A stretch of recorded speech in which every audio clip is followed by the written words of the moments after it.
Alors, bonjour.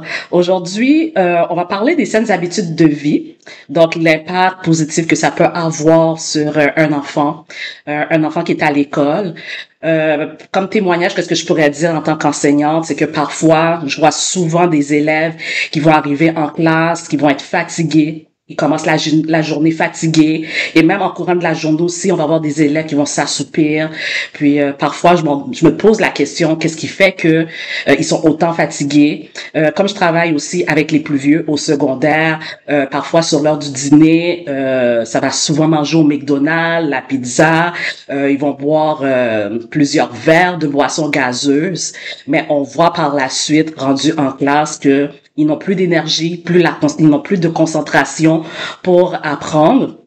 Donc, c'est des choses qu'on peut voir autant chez les petits que chez les grands. C'est pour ça qu'aujourd'hui, j'ai interpellé Diana. Bonjour. Diana, c'est une amie que on se connaît, ça fait quand même assez longtemps. Donc, je lui ai demandé de nous parler, vous communiquer quelques petites astuces, des petits trucs, comment accompagner vos enfants en ce qui concerne les saines habitudes de vie. Diana, est-ce que tu pourrais te présenter et nous expliquer ton rôle en tant qu'infirmière et ton expertise en matière à la santé des enfants? Oui, bien sûr. Donc, bonjour tout le monde. Donc, je me présente, Diana. Donc, effectivement, ça fait longtemps qu'on se connaît. Oui, en tant qu'infirmière, une des choses les plus importantes qu'on apprend à travers ce métier, c'est d'aider les gens. Hein? C'est de trouver, de cibler le problème, pas nécessairement seulement une maladie, c'est pas toujours une maladie. Donc, c'est de cibler le problème chez la personne, petits et grands, et de voir si on peut trouver un plan. Comme toi, tu vas faire des plans d'intervention, nous, on va faire des plans de santé, des plans de routine, des plans de saines habitudes de vie, des plans médicaux, toutes sortes de choses pour pouvoir aider le petit patient ou le grand patient. Donc, c'est en général, c'est ça. Moi, j'ai travaillé 7 ans en néonatologie, qui est un département avec les enfants prématurés. Donc, oui, il y en a qui naissent prématurés, qui veut dire avant terme, avant disons, 38-40 semaines de grossesse de la maman. Mais en même temps, les bébés prématurés, lorsqu'ils naissent avant le terme, avant leur date d'accouchement prévue, ce qui arrive, c'est qu'ils vont développer des pathologies, des maladies qui sont d'emblée associées parce qu'ils sont trop petits. Donc, exemple, les poumons sont pas assez développés. Exemple, les muscles du corps sont pas assez développés. Des fois, ils vont avoir des problèmes respiratoires, des problèmes digestifs parce que le tube digestif n'est pas encore assez développé. Donc, il y a beaucoup de choses, même les yeux, il y a beaucoup de maladies. Mais lorsque moi, je m'occupais des enfants, sur un plan donné de chacun de ces enfants-là, de ces bébés-là, oui, c'était de les nourrir, de changer les couches qui étaient cute, mais quand il fallait aspirer ou aller dans la gorge ou, tu sais, dans les selles, dans les affaires, il y avait beaucoup de choses très complexes. Donc, c'est dès le jeune âge qu'on comprend que c'est important, la santé, elle est vraiment importante. Dès le jeune âge, on comprend que la vie, elle est fragile. Et puis même dans le ventre de la maman qui porte l'enfant, elle protège son enfant, elle doit bien se nourrir, elle doit faire beaucoup de bonnes habitudes de vie justement pour mener à terme une grossesse. Et si ça arrive pas à terme lorsque le bébé naît, il faut donner maintenant des soins pour le fortifier, lui donner de la force afin qu'il grandisse en tant qu'un enfant, un adolescent, puis devenir un adulte bien portant, responsable et en santé. Donc, c'est ça. Donc, dis-moi, Diana, pourquoi est-il important d'avoir de saines habitudes de vie dès le plus jeune âge pour favoriser un développement optimal chez les enfants? Premièrement, comme on disait tout à l'heure, les bébés prématurés, c'est une chose, hein. Puis les petits bébés, ils ont aucun pouvoir, ils sont dépendants de nous autres.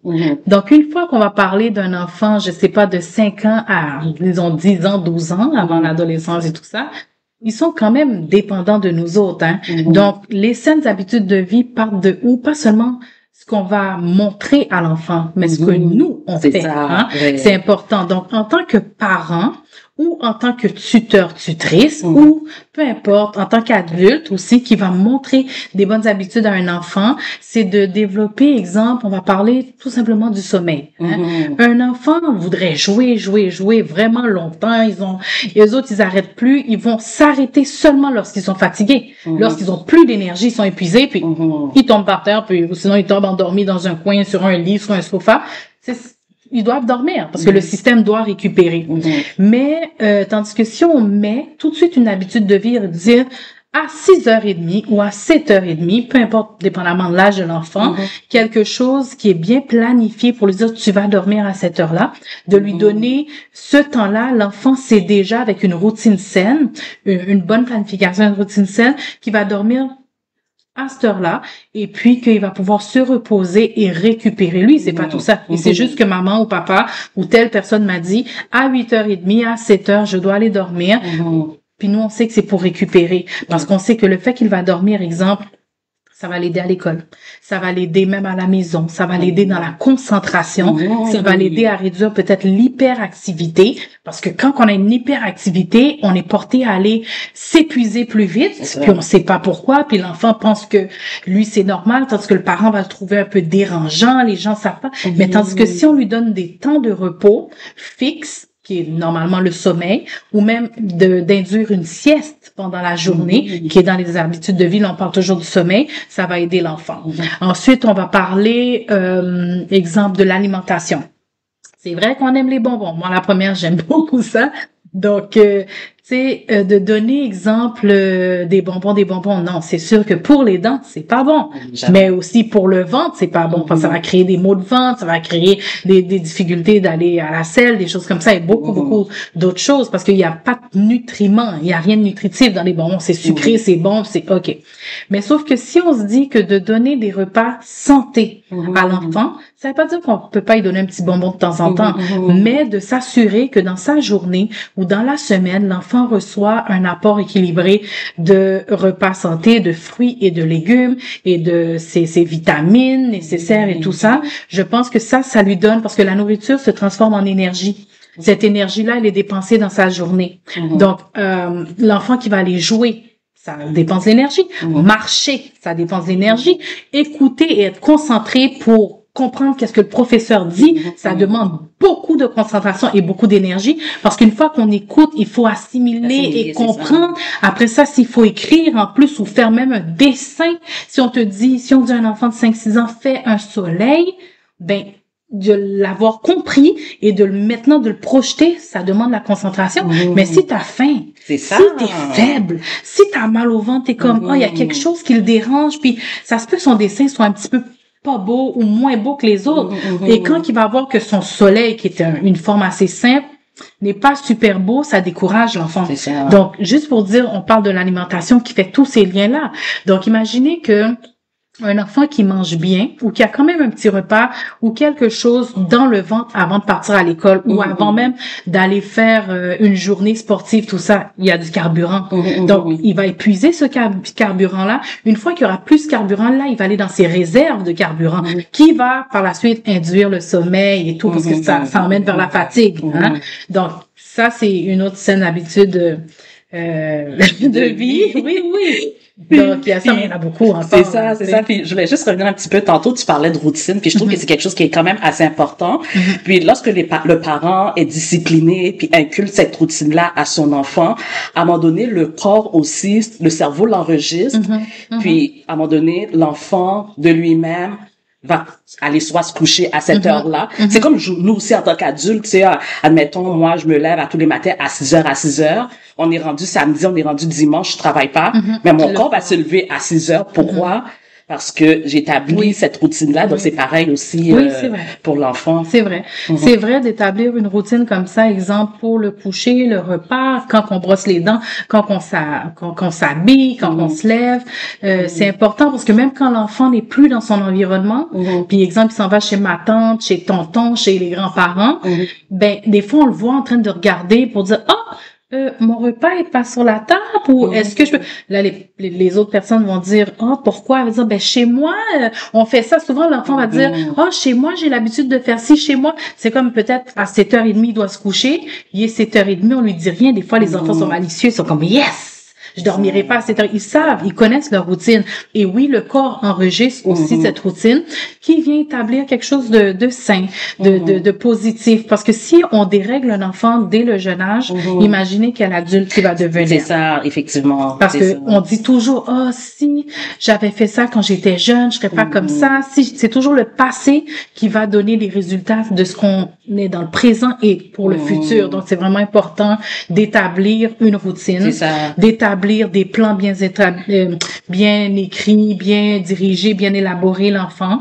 Parce qu'après ça, dans l'adolescence, on sait déjà, parce que c'est comme les valeurs qu'on donne à un enfant. La routine, c'est comme une valeur. Donc, si c'est une bonne routine, des bonnes habitudes de vie, des choses positives dans la maison, on dit pas des choses parfaites, parce qu'il y a rien de parfait. On s'entend que tous les enfants sont différents. On peut avoir 3 enfants à la maison, ils ont 3 routines sont différents, mais les 3 routines sont différentes parce qu'il y en a un qui est comme ça, l'autre aime pas ça, l'autre a une intolérance, n'importe quoi. Donc, si on est capable d'établir un bon plan, un bon encadrement pour ces 3 enfants-là, ils vont grandir pareil dans la même maison, mais ces 3 individus différents, que lorsqu'ils vont aller chacun de leur côté, risquent de ramener certaines choses de la maison, de leur enfance, chez eux et de les inculquer à leur tour. C'est ça, admettons la nourriture, leur faire développer, leur faire découvrir différents goûts, différentes nourritures. Et ça, c'est quelque chose que ils vont garder, puis rendu à l'âge adulte, on continue. On continue et on développe. On développe parce que, on va dire, ma mère faisait ça comme ça. Mon père faisait ça comme ça. On se rappelle, c'était bien. Tandis qu'un enfant va jamais voir comme, exemple, son père ou sa mère faire des choses négatives pour dire, juste en temps de le reproduire. Tu sais, s'il est mesquin ou il est négatif ou il est dans un moment de rébellion, un moment de méchanceté, il va vouloir reproduire. Mon père battait ma mère, let's go. Mon père faisait ci. Tu sais, on s'entend, mes parents n'ont pas été à l'école longtemps, c'est pas grave. Ils veulent reproduire ça parce qu'ils sont dans un moment de rébellion. Mais quelqu'un qui dit, moi, je vais y arriver. Moi, mes parents, peut-être, n'ont pas eu le diplôme d'études secondaires. Ils vont se dire ça. Là, ils vont dire, alors, moi, je peux pousser plus loin parce que mes parents l'ont pas eu, mais ils m'ont poussé à y arriver. Ils m'ont poussé à dormir tôt. Ils m'ont poussé à respecter les valeurs de la maison. Ils m'ont poussé, exemple, à l'école, sont venus à tous mes exposés, mes spectacles. Mais ils m'ont donné des lunchs équilibrés. Ils m'ont donné, parce que les enfants, ils parlent pas, mais moi, comme expérience, j'imagine toi aussi, on se rappelle comment nos parents faisaient nos lunchs. On se rappelle s'ils nous mettaient 25 sandwichs tout le temps ou des fois ils faisaient des petits. Moi, je me rappelle les efforts qu'ils ont fait ou pas. On se rappelle de ça. Puis on prend souvent le bon côté de ça parce qu'on dit toujours, je ne veux pas faire ça. Donc, c'est vraiment important, pour revenir à la question, d'inculquer dès le jeune âge des bonnes habitudes du mieux qu'on peut, parce que c'est pas tous les parents qui ont les outils pour le faire. C'est pas tous les parents qui ont les moyens financiers pour le faire, parce que des fois les routines aussi peuvent être les finances. Quand on parle des finances, c'est pas de sortir de l'argent, mais c'est exemple le chiffre de travail, si tu travailles le jour, le soir, la nuit, comment qu'on arrive à la maison. Des fois, on peut arriver essoufflé, fatigué, parce que comme quand moi je travaillais en néonatologie, j'ai fait les 7 ans travailler de nuit, de 11h30 à 7h30 du matin. Donc moi, il fallait que tout soit fait à la maison avant que je quitte. Moi, c'était possible pour moi de le faire. Mais quand j'arrivais vers 8h, 8h30 du matin, c'est de prendre les enfants, emmener une à la garderie, l'autre à l'école primaire. J'avais pas le temps de voir mes enfants vraiment. Puis moi, c'est là que je devais dormir pendant qu'ils étaient à l'école, puis recommencer à aller les chercher, faire le souper, tout ça, c'est les routines, je suis obligée. On appelle ça des sacrifices en même temps. Mais c'est un bon vouloir, c'est une volonté. J'aurais pu dire, je m'en fous, je vais chercher les enfants, manger ce que vous voulez, ouvrir le frigidaire, on réchauffe ci, je fais des lunchs. Non. Parce que plus qu'on se force, plus que plus tard on est récompensé. Puis des fois on est récompensé pour nous-mêmes, puis on est récompensé à travers nos enfants. C'est vrai, j'aime bien ce point-là, effectivement. J'aime bien ça. Merci, c'est moi, Diana. Puis dis-moi, comment une bonne gestion du temps entre études, loisirs et repos peut-elle améliorer la performance scolaire des enfants?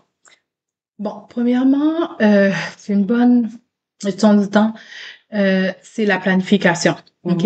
Je dis pas qu'il y en a une bonne ou une seule, c'est essai-erreur. OK? Parce que moi, je veux dire, ma plus grande, c'était facile. C'est un enfant qu'il fallait presque, on se demandait qu'est-ce qu'elle faisait, parce que tout ce que tu lui disais, elle faisait. C'est un enfant facile à vivre, qui avait des très bonnes notes, elle étudiait, elle faisait aucune complication. La deuxième, l'excité de la famille, puis il faut la ramener toujours à l'autre, puis la comique, elle trouve tout drôle, elle est très excitée.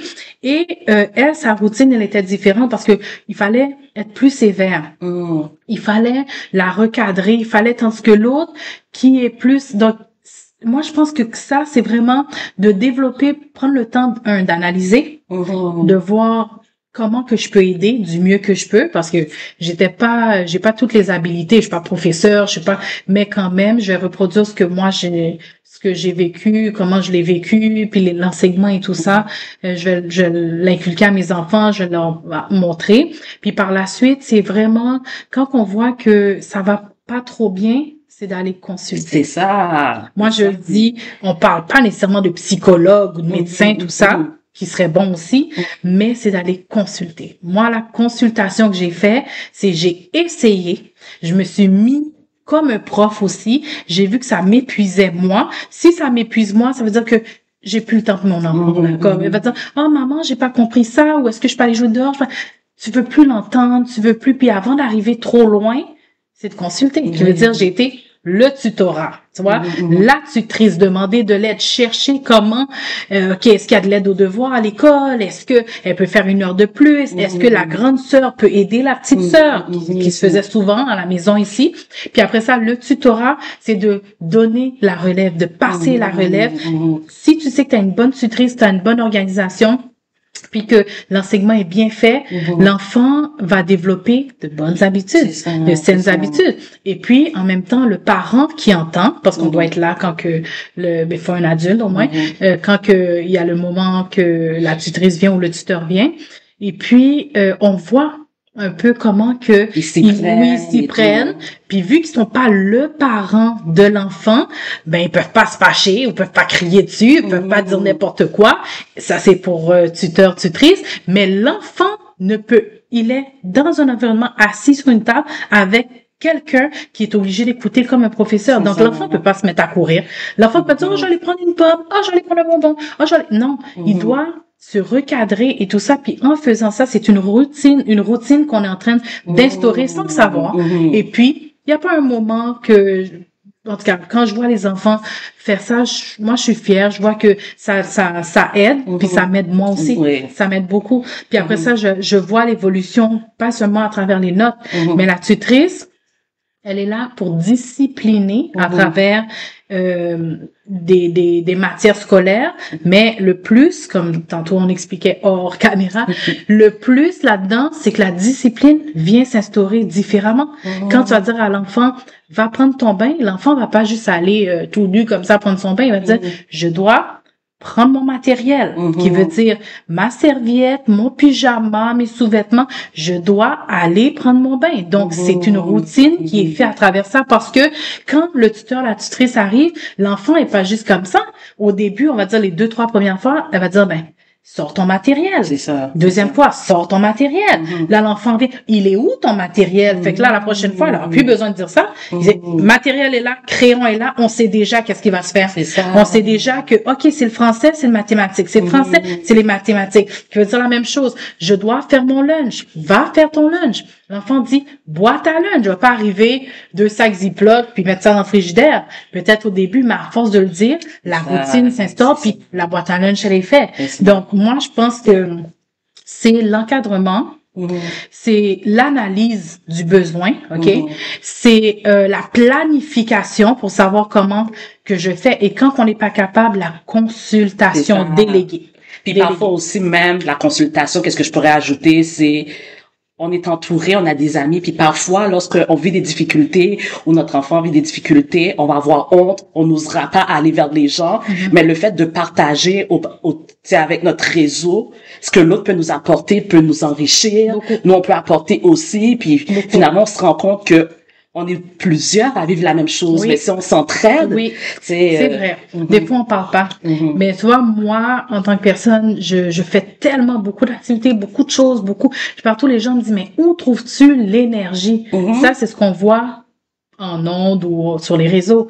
Mais derrière ça, l'énergie, c'est parce que je délègue. Hein? Si, exemple, je dois faire, je sais pas, nettoyer la maison, je vais pas me mettre à nettoyer la maison toute seule, je vais dire à ma plus grande, passe le balai. L'autre va faire la vaisselle. Donc, à 3, on arrive plus vite. Donc, c'est la même chose pour exemple, tuteur, tutrice, les psychologues qui vont aider à enlever les émotions, à chercher. Tout le monde fait un petit travail, si on l'accepte, pour pouvoir aider l'enfant à développer, comme on dit, les habitudes de vie qui sont plus saines. Comme exemple, la discipline va emmener que il va avoir une régularité dans le sommeil, une constance dans les activités qu'ils vont choisir de faire. Il va avoir aussi la discipline. Ça va emmener aussi un moment que l'enfant peut avoir une réflexion plus saine. Hein? Moins d'idées noires, moins de je suis pas bon, j'y arriverai pas, ou je suis pas capable de faire tel sport, ou je veux pas sortir parce que je suis mal habillée, n'importe quoi. Même une perception de son image corporelle, il l'aura peut-être pas. Il va pas s'en foutre vraiment, mais il va juste voir que c'est la vie, je suis fière de moi, j'avance, je suis capable. C'est ça que toutes ces saines habitudes de vie-là emmènent. Parce que en étant dans une maison, disons, toxique, une maison que les parents ou d'autres enfants ne s'entraident pas, ne portent pas attention à juste ne serait-ce qu'un enfant qui a un besoin que c'est pas répondu, ça peut détruire un enfant plus qu'on le pense. Parce que rendu à l'âge adulte, on va dire un 30 ans, 35 ans, peut-être cet enfant ne sera même pas en mesure de faire une entrevue pour aller travailler. Il va avoir plein peur. Il sera pas en mesure de rentrer en relation personnelle avec d'autres, même avec un amoureux, une amoureuse. Il va avoir une crainte parce que en étant jeune, il y avait un manque de telle chose, telle chose. Il va même pas, exemple, ça m'est déjà arrivé, on emmène un enfant dans des restaurants, c'est quoi ça? C'est quoi ça? Et on va dire c'est un pain, c'est du spaghetti ou c'est plusieurs sortes de pâtes différentes, c'est quoi ça? On peut dire c'est quoi ça à 5-6 ans, mais rendu à 15 ans, il y a une petite différence. Donc tout ça, c'est un gros travail de la part des parents, ça c'est sûr. Ou des tuteurs, des tutrices ou des gens qui encadrent les enfants dès le plus jeune âge. Et ce travail-là se fait conjointement avec les professeurs, toutes les personnes qui rentrent en lien avec des enfants qui grandissent. Parce que de la même façon que nous, on a des valeurs, on a développé qui on est, notre personnalité, plusieurs habiletés, on les a pas eues comme ça tout seul, là aussi. Là. Il y avait des gens alentour de nous qui nous les enseignaient. Puis, dis-moi, quelle est l'importance de la relaxation et des moments de détente dans le cadre d'une journée bien équilibrée pour un enfant? Bon, moi, à la base, au début, je croyais pas vraiment là-dedans. Parce que sur ma première, très calme, elle allait dormir quand elle était fatiguée, malgré qu'il y avait la routine et tout. Sur la deuxième, la relaxation, elle était vraiment importante. Je veux dire, pas juste des siestes. Des fois, la relaxation, ça peut être un jeu tranquille. OK? Ça peut être un jeu, tu sais, on peut être comme ça, on peut s'asseoir. Un jeu de cartes tranquille pour poser le corps, on arrête, une pause, et puis on régénère. C'est important. Des fois, c'est d'écouter un film. Des fois, c'est de mettre la musique calme et puis d'être vraiment couché ou ça peut être plusieurs choses, mais l'effet positif, c'est vraiment moi je pense que c'est de restaurer le corps, de régénérer, de prendre une pause, d'arrêter d'être essoufflé. Pas essoufflé comme tu respires vite, je parle essoufflé, ça veut dire quand on a une trop grosse accumulation de plein de choses, on perd le compte, on perd le souffle, le rythme, l'enfant aussi il perd ça. C'est ça. Donc moi je pense que quand on leur donne une pause, même comme à l'école, ils rentrent, on leur met beaucoup de matière dans la tête, on leur enseigne, on veut qu'ils apprennent, mais qu'est-ce qu'on fait? On donne une récréation, une pause. La pause, c'est OK, on va aller jouer, on va rire, on va s'exprimer, on va bouger. Après, on revient, on continue. Après ça, prochaine pause, la nourriture. On va se donner du carburant pour continuer tout ça. Puis, je trouve que la relaxation peut être sous plusieurs formes. Donc, moi, je dis que c'est de prendre une pause. C'est de donner cette pause à l'enfant, même à la maison. Lorsque mes enfants arrivent, je leur dis pas, on va faire les devoirs tout de suite. Non. Ou aller faire le ménage. Non. La vaisselle. Non. Ils rentrent. On leur laisse le temps. Puis après ça, font un petit peu qu'est-ce qu'elles veulent. Puis quand tu vois que ça arrive trop fort et tout ça, là, on les ramène à l'ordre. On dit, bon, je pense que c'est le temps des devoirs. OK, est-ce qu'il y a des leçons? Est-ce qu'on fait ci? Est-ce qu'on fait ça? après ça, vous êtes libre de faire ce que vous voulez. Vous avez 1 heure, 2 heures pour faire. C'est important de le mettre parce que, en même temps, psychologiquement, ça vient jouer sur l'enfant. Il peut être frustré de pas avoir de relaxation. Frustré de pas jouer. Frustré de pas être comme les autres enfants. Et même, je vais faire un lien. Au primaire, on a plus de récréation, on joue pour jouer. Même avant ça, à la garderie, on joue tout le temps. Après ça, on rentre au primaire, on joue 3-4 fois dans la journée. Après ça, on se ramasse au secondaire où est-ce qu'il y a des petites pauses de 5 minutes pour changer de classe super vite. Et puis, il y a plus de récréation, il y a seulement le dîner pour parler, socialiser et puis peut-être avant que l'école commence, quand on arrive à l'école et à la fin, quand on part à la maison, on peut socialiser, tout ça, il y a plus de récréation. Rendu au cégep, bon, il y a plus de récréation du tout. C'est ça. On change de classe et on arrive avec des cours de 2 heures, des cours de 3 heures de temps. Rendu à l'université, c'est des cours encore plus longs. Donc, ça emmène très petit vers l'escalade, vers le stress. Une façon que le stress vient s'installer si on n'a pas une bonne gestion, si on sait pas c'était quoi la relaxation, qui était même une récréation, qui était un plaisir. Parce que moi, maintenant, de prendre des petites Barbies puis de faire semblant de jouer, on a plus cette imagination-là. On va le faire pour faire plaisir à l'enfant. Mais on n'est plus dans ce monde de jeu, l'enfant voit vraiment que sa poupée parle, sa petite voiture saute. Nous, on est comme, bon, OK, on va faire sauter, on va faire ci, on va faire ça. Mais on n'est plus dedans. Dès le jeune âge, ça s'en va, ça s'envole. Et dès le jeune âge, les récréations sont plus courtes, les relaxations, parce que même, je me rappelle, au primaire, les petits tapis bleus, tout le monde en prenait un dans le gymnase, puis on se couchait. On respire, on expire. On n'a pas le temps au cégep de faire ça. On n'a pas le temps de faire ça au secondaire, sauf si on a un cours d'éducation physique, ils vont le mettre dans la planification. Mais sinon, dans tous les cours d'éducation physique, dès le primaire jusqu'au secondaire, même à l'université, ils mettent la relaxation, qui est sous forme souvent de yoga, qui est sous forme de pilates, qui est sous forme de plusieurs choses. Pilates, tu dis? Oui, pilates. C'est quoi, pilates? Pilates, c'est des mouvements qu'on va faire pour étirer des muscles très en profondeur, mais lentement.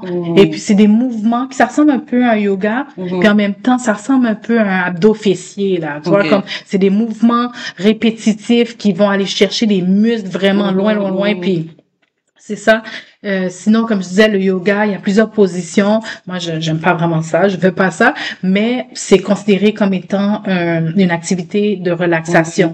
Donc, il y a même des sports que les gens peuvent pratiquer pour la relaxation. Et même avant des cours d'éducation physique, pas avant, après le cours d'éducation physique, ils vont demander souvent aux élèves de s'asseoir et de prendre de grandes respirations afin de ramener le corps, tu sais, posé, là, de le poser, de le ramener au départ, de plus avoir un corps excité, animé, pour qu'on puisse retrouver un rythme cardiaque. C'est normal et tout. Donc, moi, je trouve que la relaxation dès le jeune âge, c'est bénéfique. Deuxièmement, ça aide, puis il faut prendre le temps. C'est ça, puis tu m'as enlevé les mots de la bouche parce que moi-même aussi, j'ai expérimenté avec la respiration parce que je voyais pas c'était quoi le lien respire, puis ça va te calmer, mais j'ai vraiment vu les avantages. Puis en ayant pris des cours de chant aussi, de prendre de grandes respirations, puis de bien respirer, ça détend tellement. Je sens toute la pression de la journée sortir. Mais imagine l'impact que ça peut avoir aussi sur un enfant quand tu prends le temps de juste comme assieds-toi, prends des grandes respirations. Quand il est petit, on va dire OK, on va faire le concours, celui qui gonfle son ventre le plus gros. Tu sais, on peut amener ça sous forme de jeu aussi pour que l'enfant puisse s'embarquer. C'est vrai. Donc même quand un enfant, exemple, vient d'avoir un accident, pleure, ils ont de la misère à prends ton temps, respire, explique-moi. Il faut toujours ramener au calme, à une relaxation où on dit relax ou prends ton temps, tout ça. Et même faut un autre parallèle côté médical. Quand quelqu'un est malade, souvent dans les cabinets des médecins, tout ça, ou quand on va à l'hôpital ou en clinique, dès qu'on se sent pas bien, on est malade ou qu'on a une surcharge de travail avant d'arriver vers une dépression, on te signe un arrêt maladie. On te signe un moment, 3 jours chez toi, 5 jours chez toi.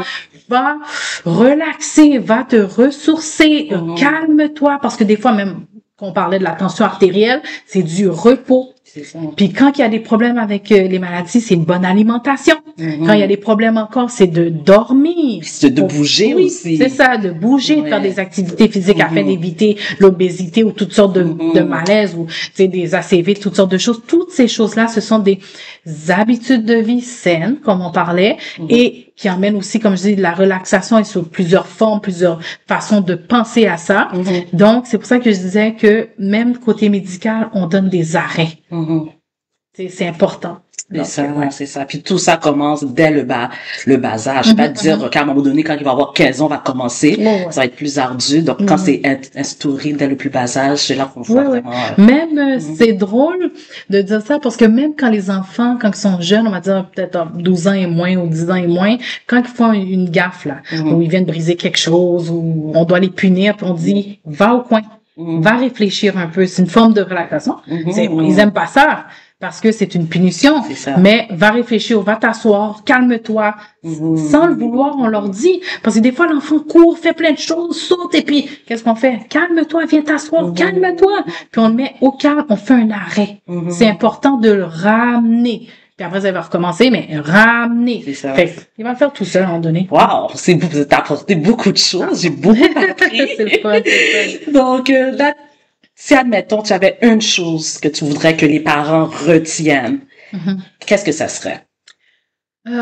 La première des choses, c'est vrai qu'on est parents, on est adultes, on pense tout savoir avec nos expériences ou ce qu'on avait vécu de nos parents ou de nos pères, c'est d'écouter ces enfants. Vraiment, c'est d'écouter. Parce que moi, je l'ai dit tout à l'heure, j'ai des enfants qui sont complètement différents.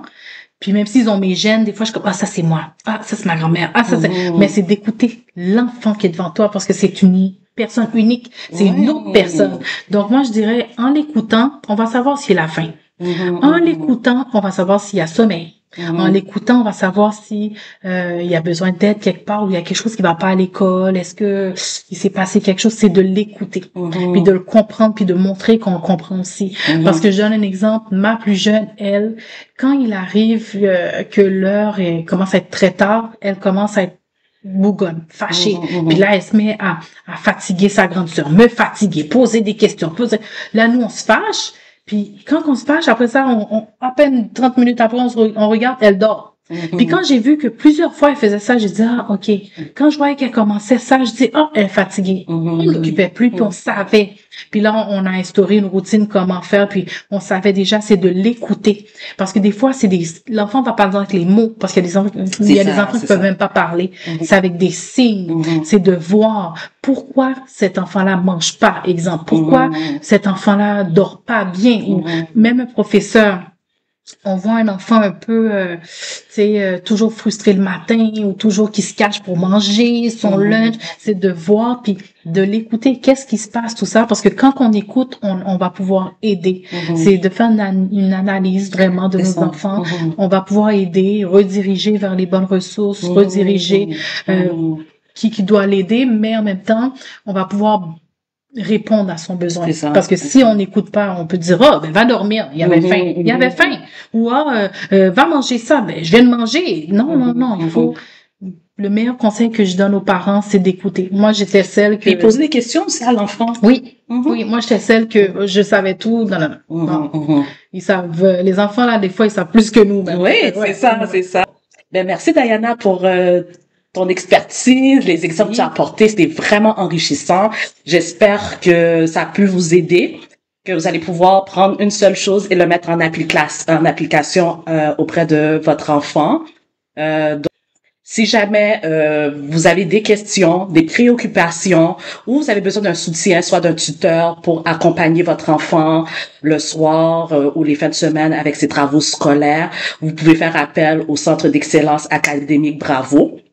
Donc au ceabravo.com, ou tout simplement nous téléphoner et un des conseillers pourra vous répondre, vous guider, vous accompagner. CEA Bravo est la solution. Oui.